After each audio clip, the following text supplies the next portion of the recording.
Good morning. We're learning Maseches Eruvin, chapter 3. The name of the chapter is Bakol Me'arvin, and we're holding in page 40, Mem, and we'll start with 48.1.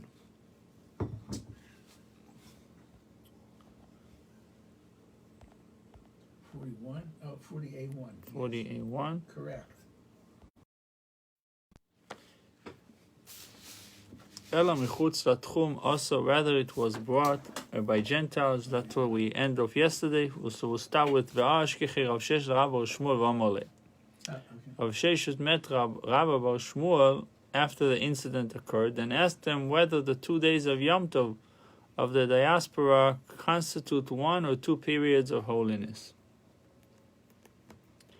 Now, if the controversy over the deer that was caught on, I'm not sure whether it was Yom Tov or first day of Yom Tov, right? Was the case of the deer. He said he caught about and then they shechted it on the second day.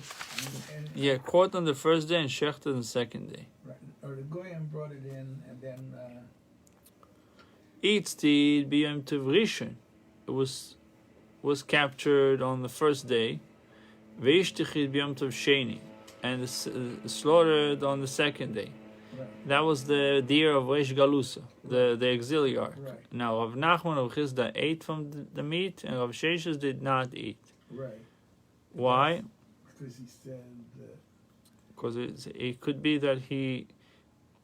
shouldn't be eating from the presents from the Goyim. So he says like this. His Rav Shesh's reasoning is like this. If it was captured on the first day of Yom Tov, it's not allowed capturing on Yom Tov. Right. And if it was prepared on the second day of Yom Tov, it's also a problem. Why? Because it's one Kedusha to him. Right? Let's see his reasoning. You're right. Now Rizah held the venison, right? Venison? Yeah, venison, right. Venison was permitted because only of the 2 days was actually Yom Tov. Rav Sheshes,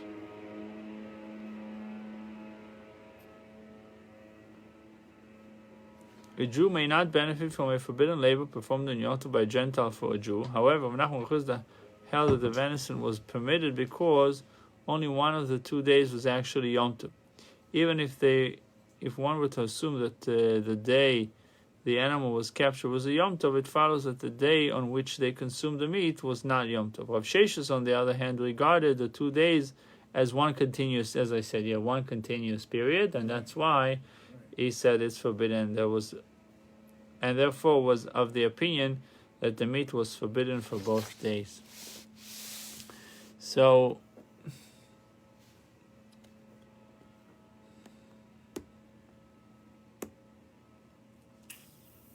We were at Ashkeche Rav Sheshes Rav Bar Shmuel v'Omar Rav Sheshes met Rabbi Bar Shmuel after the incident occurred and asked him whether 2 days of Yom Tov in the diaspora constitute 1 or 2 days of a period of holiness. Now, if the controversy over the deer involves actions performed with it on that very same day, then this question asked by Rav Sheshes is irrelevant. It never happened. The conversation between Rav Sheshes and Rabbi Bar Shmuel never took place. The Gemara relates an incident which further illustrates the principle that an item bought by a Gentile from outside the Techum for one Jew is permitted to another Jew. If he brought it to you, it's permitted to me. Then if the Goy's intention, the Gentile intention was to bring something outside of the Techum to you, you're not allowed to eat it, but I'm allowed to eat it because that was not his intention to bring it to me. Right. The Gemara relates an incident which further illustrates the principle that an item bought by a Gentile from outside the Techum for one Jew is permitted to another Jew. A turnip. Turnip was brought to the town of Mechoizo by a Gentile Yom Tov. Rava went and observed that it was withered. Rava allowed the townfolk to purchase the turnip from him, the Gentile merchant who bought it. He said it was certainly uprooted yesterday. So the withered appearance of the turnip indicated that it had not been picked that day. Mayomat, what could you say? That it was brought from outside the Techum. That is no reason to prohibit the turnip, because something bought for one Jew is permitted for another Jew to eat. And certainly this turnip is permitted also because it was brought for the sake of the local Gentiles. Later, when Rava saw that the Gentile merchants were bringing extra turnips to sell to the Jewish population, also he forbade the Jews to purchase them. Why? Since now the turnips were being brought from outside the Techum for the sake of Jews, it was forbidden to benefit from them. The Gemara relates an incident which involves the prohibition against benefiting from work performed on Yom Tov by a Gentile for a Jew.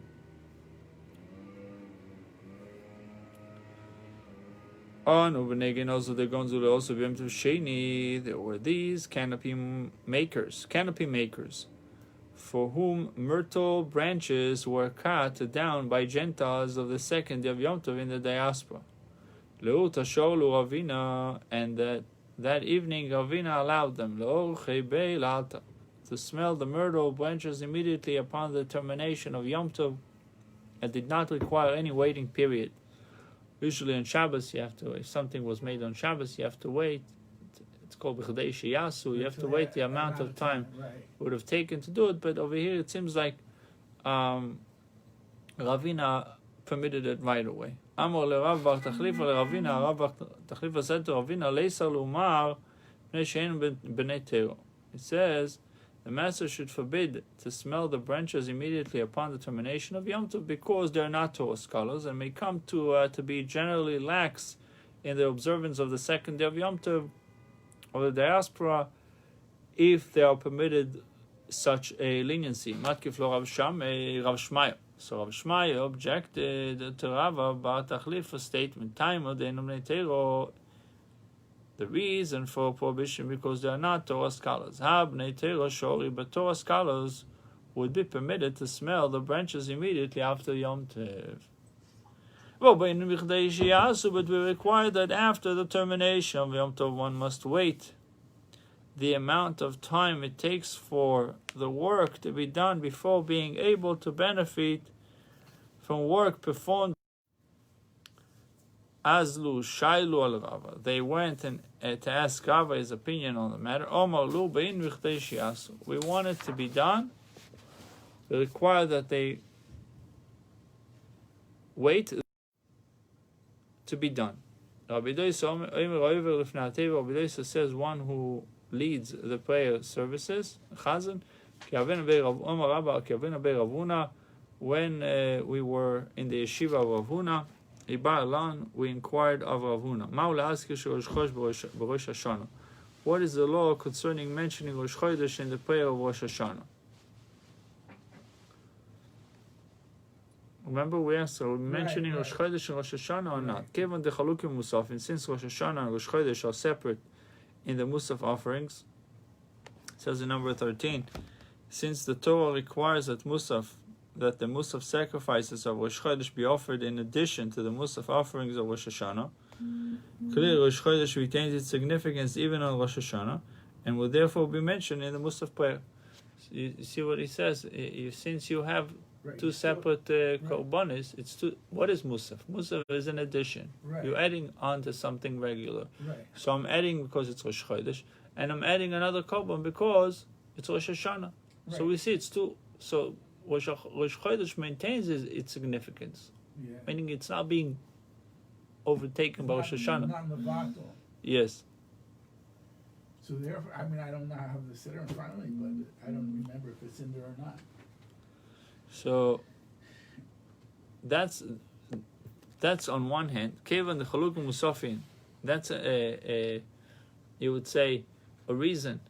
That's maybe a reason to keep Rosh Chodesh in the Machzor. Like an add-on, or not an add-on, whatever, keep it there. Or we have another argument. Amrin oy dilma zikroin echod Eila lechan ulechan. Or perhaps one mention of remembrance is sufficient for both occasions.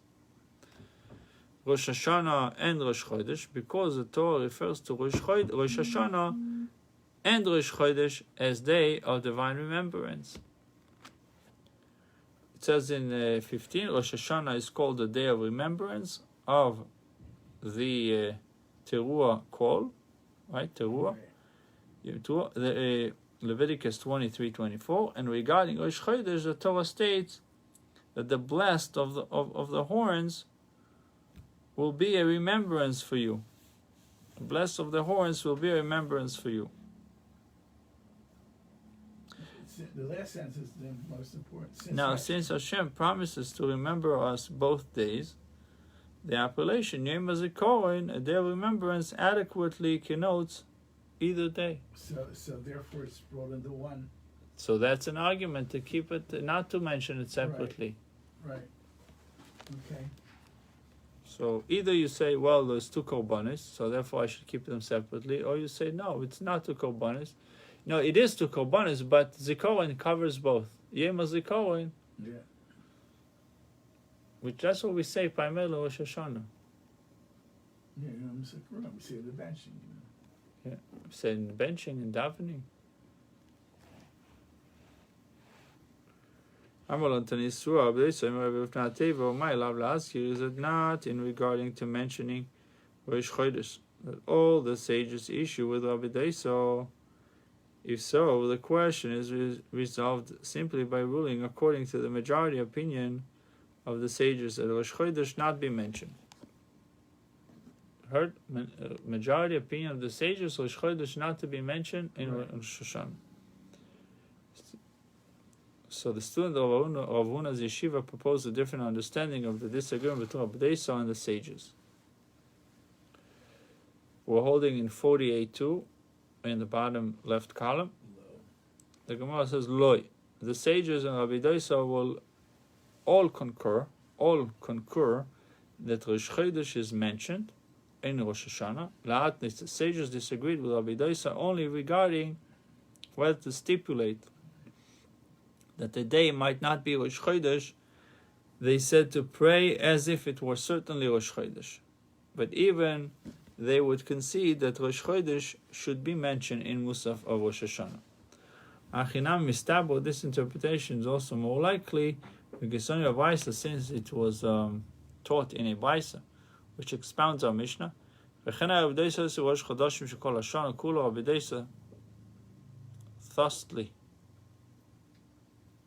So weird word. On every Rosh Chodesh of the entire year. Yeah. That's what he was doing. That's simply, it says, this is what Rabbi Daiso used to do in Rosh Chodashim of every year, Shakol Hashana Kula, the entire year, whenever he was doubtful whether Rosh Chodesh would be declared by Beis Din on the 30th or the 31st day from the preceding Rosh Chodesh. Therefore, the 30th day was observed as Rosh Chodesh, and that's what we do in these days also, and the Musaf prayer would be recited. However, Rabbi Daiso would pray for Rosh Chodesh only by stipulating that the day might not be Rosh Chodesh. The sages did not agree with him.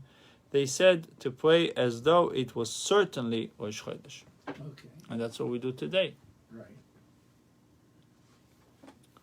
So the Gemara explains how this Baisa proves that Rabbi Daiso and the sages agree that Rosh Chodesh should be mentioned in Rosh Hashanah prayer. If it is acceptable if you say that Rabbi Daiso and the sages argue whether it is necessary to stipulate in the prayers that the day may not be Rosh Chodesh, therefore the sages did not agree with Rabbi Daiso. They held that even when there is a doubt if the day is Rosh Chodesh, the composition of the prayer should be definite. Don't say, I'm davening this way because maybe it is Rosh Chodesh. If you're davening Rosh Chodesh, it is Rosh Chodesh. Okay. At least this is the view of the sages. The logic would be like, okay, not Rosh Hashanah, but Sukkot, Pesach. you could say the second day we don't know if it is or isn't. So And we say Sfeika the Yomis, and therefore, what does that mean? no, but if you look at the prayers that you pray, you're not saying the davening of the second day of Yom Tov. I'm davening. You're making like a stipulation. I'm making this davening just in case that it's today's Yom Tov. You're saying it is Yom Tov. Right, I know that. So that's what the sages have ruled. Not like. I'm just saying what the Sfora could be. Right? Oh, the svara could be. Yeah, it might not be. Right. I know what the halacha l'maisa is that we say it is. Right. But if you say that they disputed whether or not to mention Rosh Chodesh is all, why did the sages not agree with Rabbi Dosa? That on every Rosh Chodesh of the year, Rosh Chodesh should be mentioned. Why not to mention Rosh Chodesh? Last noise, rather the machlekes was whether you stipulate or not in a case of a doubt. Why should they dispute two identical cases? According to you, the issue is the same in both Mishnah and Braisa.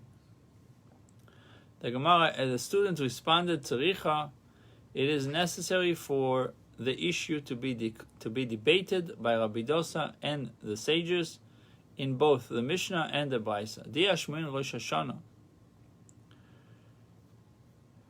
For if we had informed only that they argue over whether to include a conditional clause in the prayer of Rosh Hashanah, I might have said, only in this case did the sages say that this conditional clause should not be included. Because people would belittle the observance of both days of Rosh Hashanah, since they would realize that one of the days is really not Yom Tov. Yeah. This might lead to a transgression of the laws of Yom Tov. You get it? I got it. I have a problem with reform. Yeah, but on the other Rosh Chodesh days of the entire year, so I might say that the sages concede to Rabbi Dosa that the conditional clause be inserted, since it is more accurate. Since work is permitted in Rosh Chodesh, there is no concern that people may realize that one of the days is not actually Rosh Chodesh. So Avuna's student now explain why it is not sufficient to record only the dispute mentioned in the Braisa.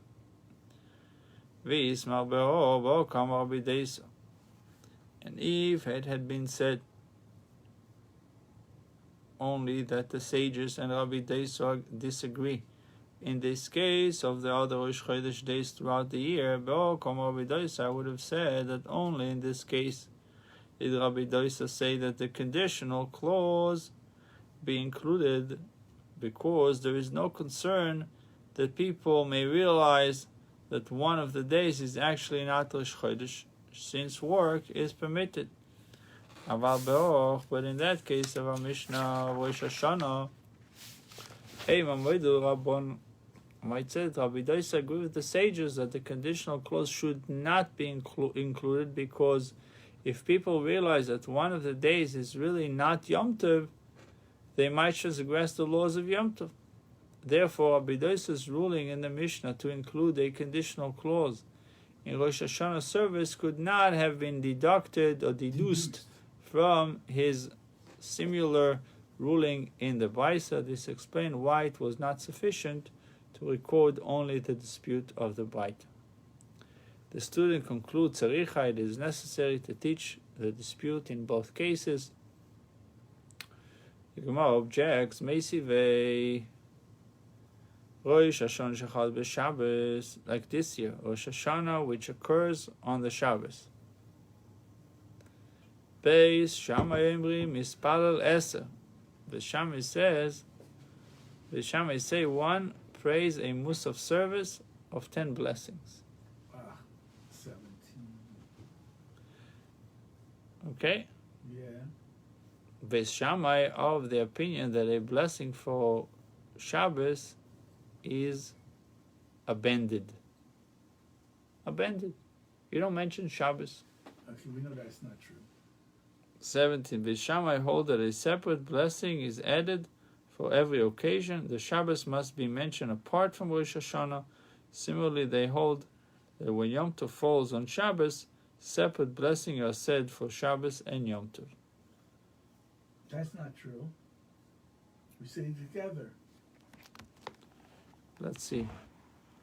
Beis Shammai Imri Mispal Eser. Beis Shammai say one prays a musaf service of 10 blessings. Beis Shammai are of the opinion that a blessing for the Shabbos is addended.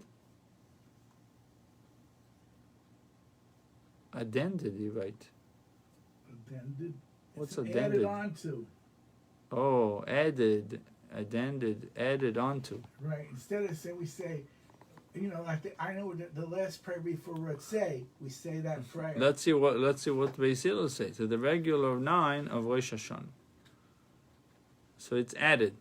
Right. So if you look at the 18, it says the regular musaf service of Rosh Hashanah consists of 9 blessings. Right. Ovis, the forefathers, Right. Tchias HaMeisim, revival of the dead, Kedushas Hashem, sanctity of Hashem, Malchus, the kingdom of Hashem, 5th, the Choinus, remembrances, Shofar is sounding of the Shofar, Avedo, the restoration of the temple service, Hoido, thanksgiving, and Shalom, peace, the commemoration of Rosh Hashanah appears in the 4th blessings. Now, let's see Beis Hillel. Beis Hillel Mispal Tesha. Beis Hillel says one prays a musaf service of 9 blessings, Right. as on any ordinary Rosh Hashanah, mention of the Shabbos is inserted Right. in one of those blessings. Right. Look at number 19. Beis Hillel hold that a separate blessing is not added for every occasion, but 2 or more occasions may be mentioned in one blessing. Right. In Beta 17a, the Gemara cites a difference of opinion on how, when Yom Tov occurs on a Shabbos, this is accomplished. Beis Hillel are reported as ruling that one commences the 4th blessing with a mention of Shabbos, adds the mention of Yom Tov, and recites the concluding blessing, Chasima Saborcha, mentioning only the Shabbos, Boch Mekadesh HaShabbos. Rabbi disagrees and asserts that Yom Tov, or as here Rosh Hashanah, must also be mentioned in the concluding blessing. Consequently, according to Rabbi, the essential parts of the 4th blessing are Baruch Matitino Hashem Shabbos Azeh V'Siyam Hazikon Azeh Baruch Ata Hashem Mekadesh HaShabbos V'Yisrael V'Yoyim Hazikon. Right, and that's how we do it. Exactly.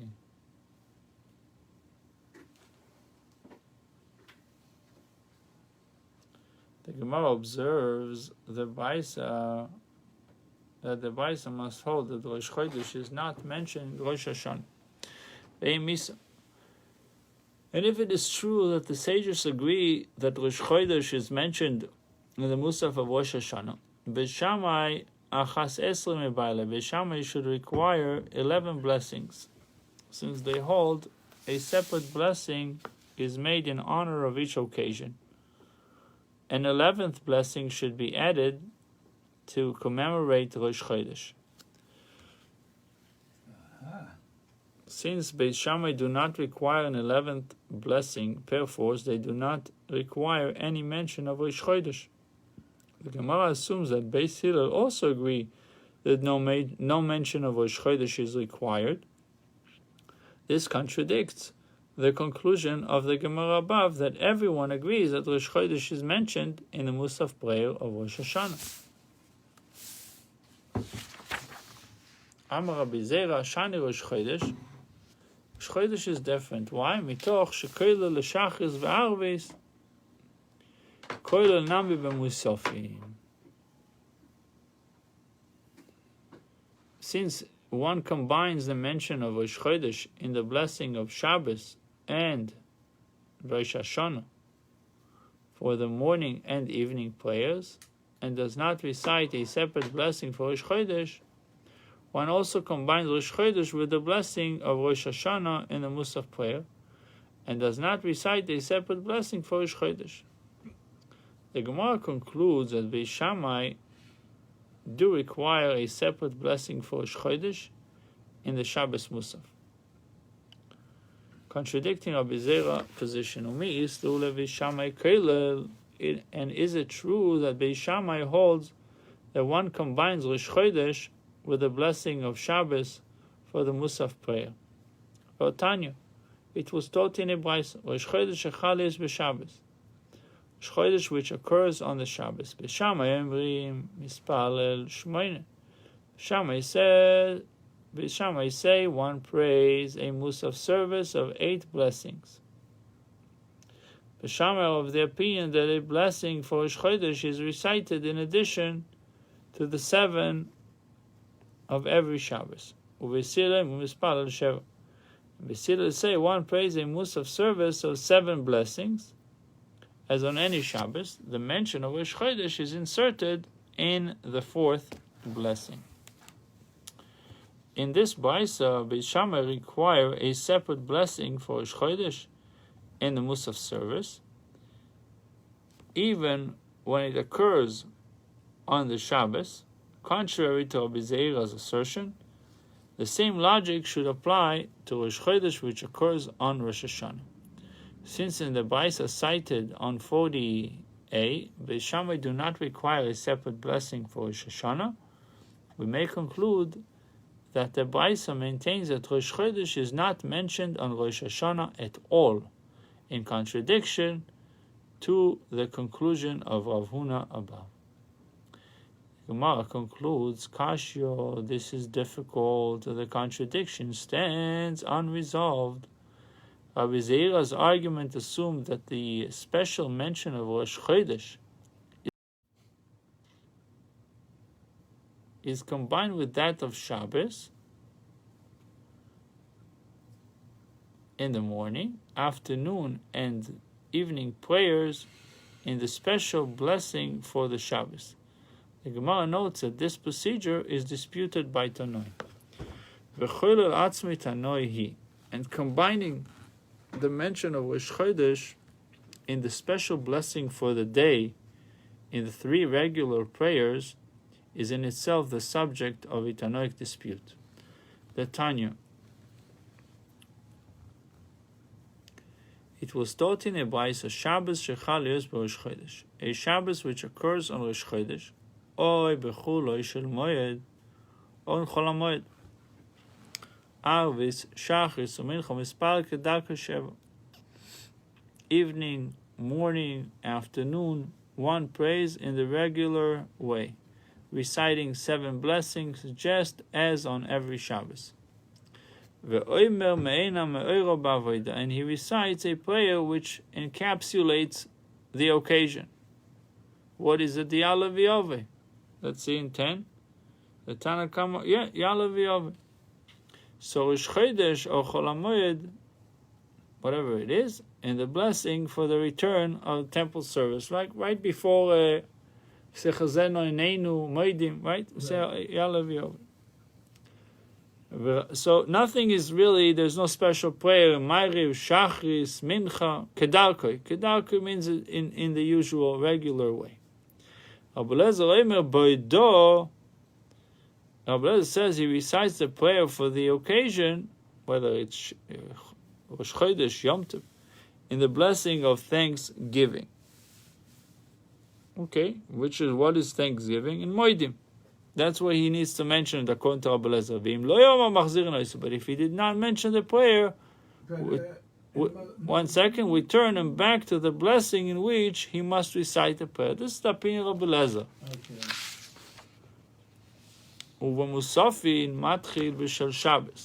And for the Musaf service, he begins in the middle blessing, the sanctity of the day, with mention of Shabbos, Shabbos, and concludes with the mention of Shabbos. And he mentioned the sanctity of the day, Rosh Chodesh or Chol HaMoed, in the middle of the blessing. And that's what we do. Right. If you remember Shabbos Rosh Chodesh, we don't mention Rosh Chodesh beside Ya'aleh V'Yoveh. Right. and Hallel. Right. But Musaf, we start Shabbos. We start after Tzarto. Right. And then we go to again Shabbos. Right. We end off with Shabbos. Any place in any prayer for which one requires only 7 blessings, even the 3 regular prayers, Matchi b'shel Shabbos and Misam b'shel Shabbos. Start with Shabbos, ends off, concludes with Shabbos, mentioning of Shabbos, and he mentions the sanctity of the day, of Rosh Chodesh, or Chol HaMoed, in the middle of the blessing. What happened to the original question of whether to mention Rosh Chodesh in the Musaf service of Rosh Hashanah? What was decided? Do we mention Rosh Chodesh in the Musaf of Rosh Hashanah, or we do not mention? Remembrance is sufficient for him for both occasions. You say Yom HaZikaron, it's included.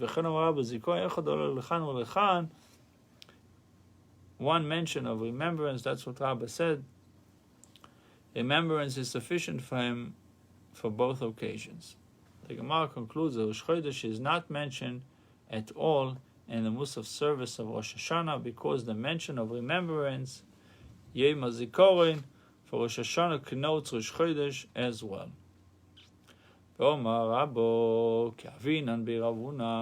were in the yeshiva of Ravuna, we inquire of Ravuna,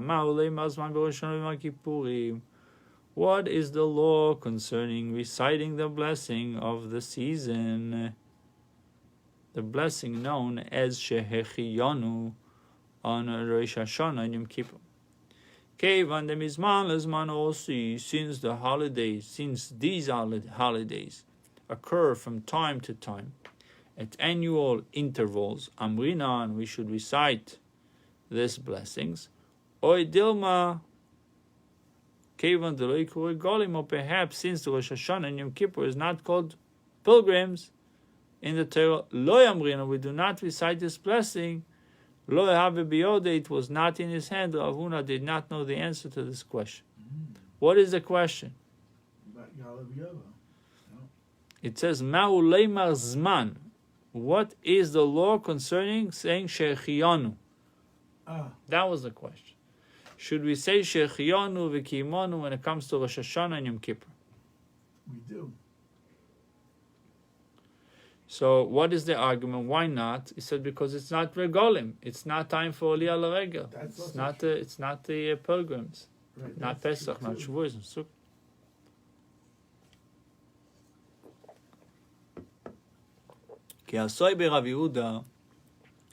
When I came to the yeshiva of Yehuda and I asked him this question, Omo, Yehuda said, I recite the blessing of the season even on new squash. What is it? A new squash? He had a new squash. He says, Shechianu. He says, Shechianu, yeah. Since the harvest of squash is an annual event, Lavdil, the Goyim have this. Halloween, I know. They put squashes outside, right? It's more like pumpkins. Yeah. Rav Yehuda recited Shechianu. Rav Yehuda implied that the blessing should be said also for Rosh Hashanah and Yom Kippur. The Goyim said since it's COVID, due to their annual occurrences. Since it's COVID, they're going to cancel Halloween. Okay, that's a good thing. Yeah, one of the few. Not really. There's other good things. I said there was other good things that came from this, but it's... So what does all celebrated? I'm saying good things that came from the COVID. Right. I'm sure there's other good things. I do not inquire whether there exists a right to recite Shechianu on Rosh Hashanah and Yom Kippur. What I inquire is whether there is an obligation to recite Shechianu in this case. What is the law? Omar Li, Rav Yehuda told me, Rav and Shmuel don't with Tarvayu. Rav and Shmuel both said, Ein Eimer Zman Ela B'Sholosh Regolim.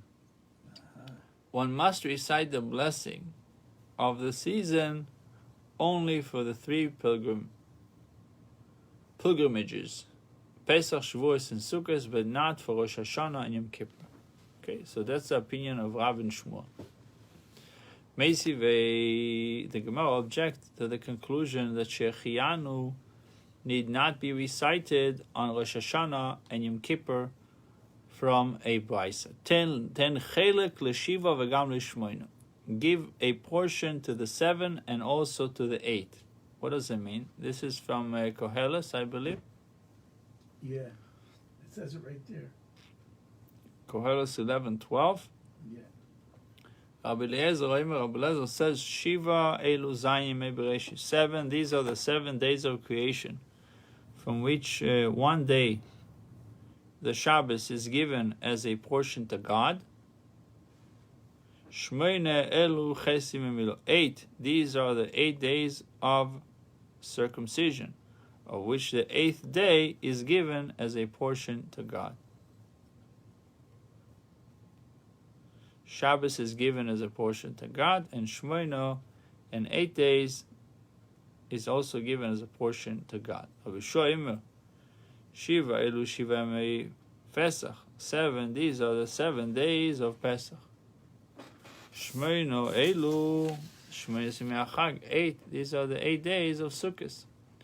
And when the pasuk states the extra and also, l'rabis hatzeres Rosh Hashanah v'Yom Kippur, it comes to add Shavuos, Rosh Hashanah, and Yom Kippur. Rabbi Yeshua understand that the pasuk as an instruction to give these holidays a share in the recitation of a blessing. The Gemara Na'alabo, it's my lovely Zman. Is it not that Rabbi Yeshua said to include these holidays in the blessing of the season? If so, the Gemara position that one need not recite a Shechianu on Rosh Hashanah and Yom Kippur is contradicted.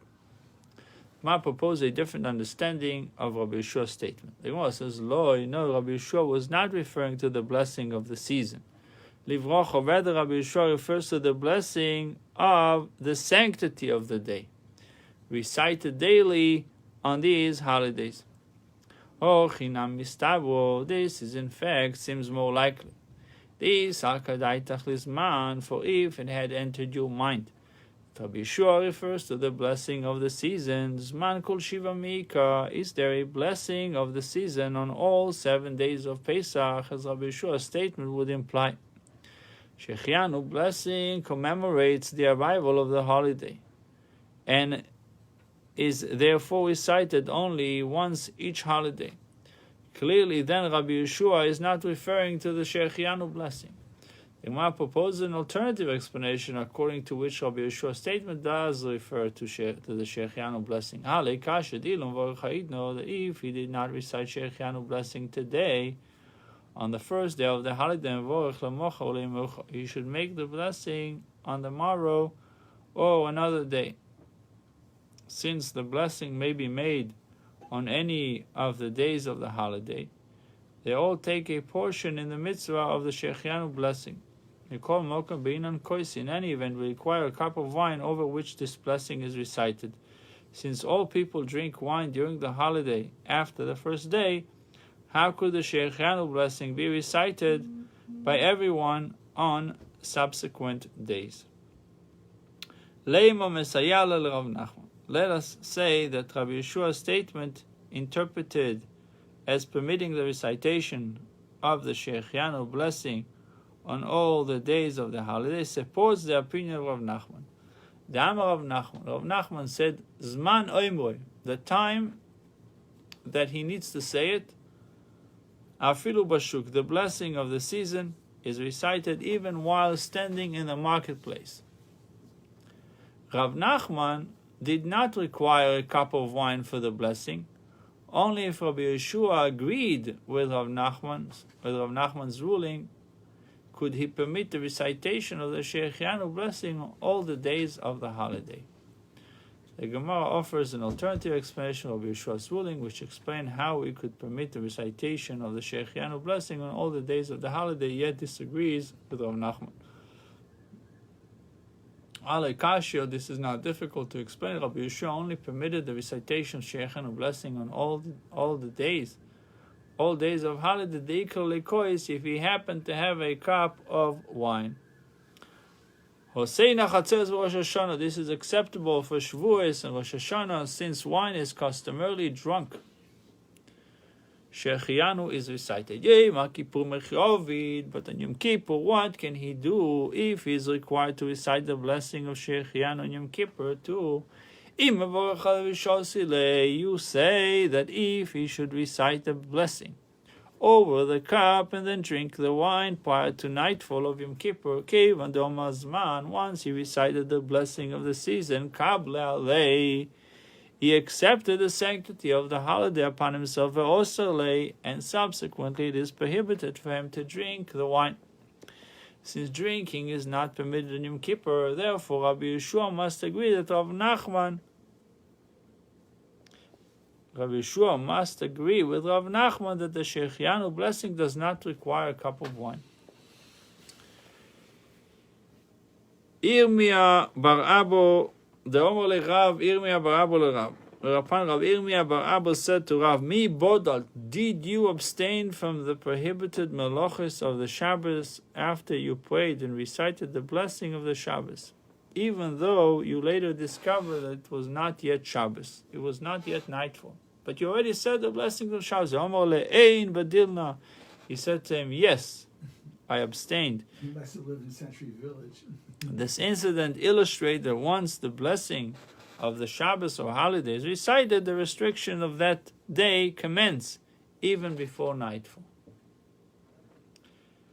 Now, the Gemara deliberates on the feasibility of reciting the Shechianu blessing on Yom Kippur over a cup of wine. To recite the blessing over the cup of wine and then put it down without drinking it is impossible, because one who recites a blessing over a cup of wine must taste the wine afterward. To recite the blessing and then give the cup a child to drink is impossible. Why? Because the halacha does not accord with Rav Acha, who permits a child to perform certain forbidden actions for an adult that are permissible for a child. Perhaps he might stick to this practice even after he grows older. So what happened to it? The original question of whether to recite the Shechianu blessing or Rosh Hashanah and Yom Kippur, what was decided? Do we say Shechianu or Rosh Hashanah and Yom Kippur, or we don't say Shechianu? That's what the Gemara wants to figure out. So the sages sent the elder Rav Yema, Kamei de Rav Chizda, before Rav Chizda to observe him. They wanted to check, what does he do? The best way to figure out. So the sages sent the elder Rav Yema, Kamei de Rav Chizda, before Rav Chizda to observe him. At the onset of the day of Rosh Hashanah, Omulei, the sages said to Rav Yema, Zil Chazei Choviduv, go see how Rav Chizda acts if he recites Shechianu blessing. Tell him alone, and then come tell us what you saw. When Rav Chizda saw Rav Yema, Omar Lei, one who picks up moist wood, which is not suitable for burning, indicates that its place is soft for him, which means he needs the place, since he would not have picked up without a purpose. Rav Chizda thereby indicated he understood that Rav Yema had come for the purpose of observing his conduct. He figured out why they showed up. They wanted to see whether he says Shechianu or not.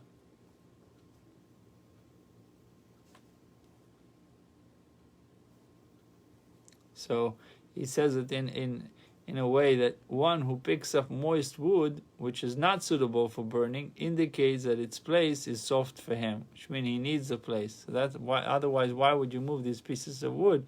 They are not good enough for burning. They're wet. So obviously, you came here for another reason. You came here to find out how I conduct myself. So that Rav Chisda understood why Rav Yemer showed up. So they bought Rav Chisda cup of wine.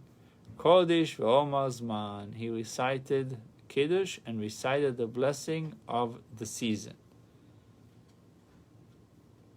It says in 35, since Rav Chisda clearly signaled that he realized Rav Yemer had come to observe him, he may conclude that in Rav Chisda's view, reciting the Shechianu blessing of Rosh Hashanah is obligatory, for if it were only optional, he would not have recited the blessing in Rav Yemer's presence, so as not to create a misleading impression.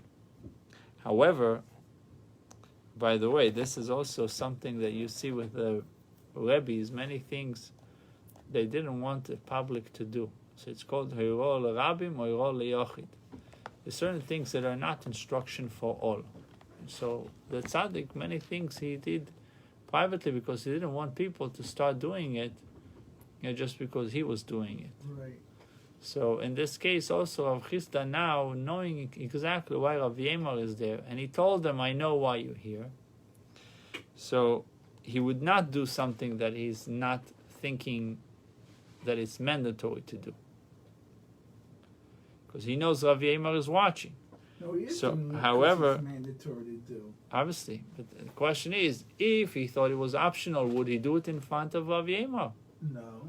That's the thing. So, however, if Rav Chisda had not realized that the true purpose of Rav Yemer's visit, his recitation of Shechianu blessing could not be construed as indicating a positive obligation, for quite possibly Rav Chisda was reciting the blessing voluntarily.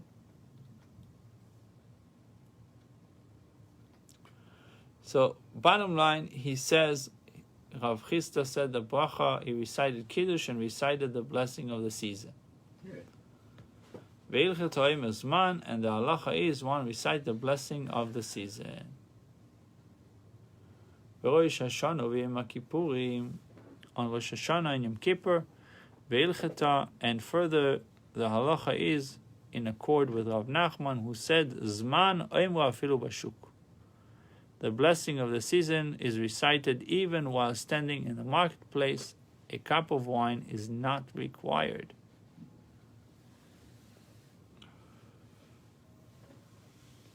"36. Therefore, on Yom Kippur we recite Shechianu, the Shechianu blessing in the synagogue without a cup of wine before the Ma'ariv service. On the other holidays, however, one should recite the blessing over the cup, over the Kiddush cup, as we do in the Kiddush. We end off the Kiddush with Shechianu, right? True. This is evident from the incident recorded in our Gemara, in which Rav Chisda recited Kiddush and then the Shechianu blessing over a cup of wine on Rosh Hashanah. Next, Rabbah relates yet another legal discussion that occurred in the yeshiva of Rav Huna. Omar, Rabbah said, Ki avina be Rav Huna, when we were in the yeshiva of Rav Huna, Iboy alone, we inquired of Rav Huna, Bar Bei Rav Yosef Sanis Omar Shabosa, a member of the yeshiva who was fasting on Friday. 2 Orach Chaim 37. 2 Orach Chaim 249 concludes that from our Gemara that it was the custom of pious men and Torah scholars to fast on Friday in order to increase their appetite for the Shabbos meal. Mishnah Berurah comments that the custom today is to eat on Fridays unless eating would severely diminish one's appetite for the evening meal. And today, since people are eating all the time, they'll still have an appetite for the Shabbos meal. Obviously, if you would eat, if your Shabbos meal is at 6 o'clock and you eat at 5:30, you will definitely diminish your Shabbos meal appetite. Right. But if Shabbos meal is at 7 o'clock and you ate something at 4 o'clock, it's not Not a big deal. unless you don't make what they call the Seuda Kavua, like a established meal. You can eat something, but not wash. You nosh a little bit. Yeah, we should not wash. And that's so the problem with Purim. You have to, like Purim falls at Erev Shabbos, then you have to eat before Hatzos. No, you end up eating 11:30 in the morning. If Shabbos is at night. that ever happens? Yeah, you look. I think it's happening this next year. I looked at the calendar. Anyhow, so Maula Shlume, what is the law concerning completing the fast? Should he fast until definite nightfall?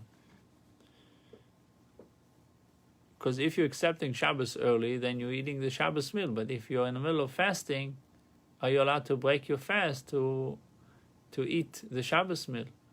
Because Shabbos meal is still daytime.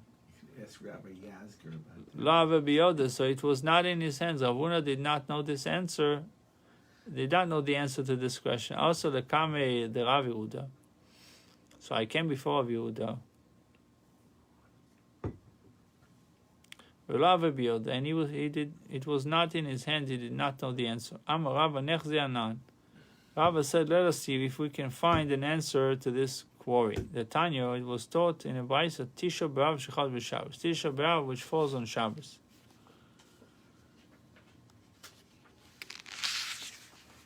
V'chen Erev Tisha B'Av Shechad B'Shabbos. And so the day before Tisha B'Av, which falls on Shabbos, one may eat and drink all he needs, umala shulchana, and he may bring up onto his table all types of food, afilu kisud ashleim b'shata, even like the banquet of King Solomon in his time. Chali es Tisha B'Erev Shabbos, if Tisha B'Av falls on Friday, we bring him, anyone who is fasting, an egg-sized portion of food, and he eats it before the Shabbos. So that he should not enter the Shabbos while suffering from the hunger of a fast. So the Baisa proves that a public fast is not completed until nightfall on Friday. Certainly it follows that a private fast may also not extend to Friday night. Rabba's query has been resolved. The Gemara cites another Baisa which indicates that this issue is actually disputed by Tanai. Thank you. We'll continue, God willing, tomorrow.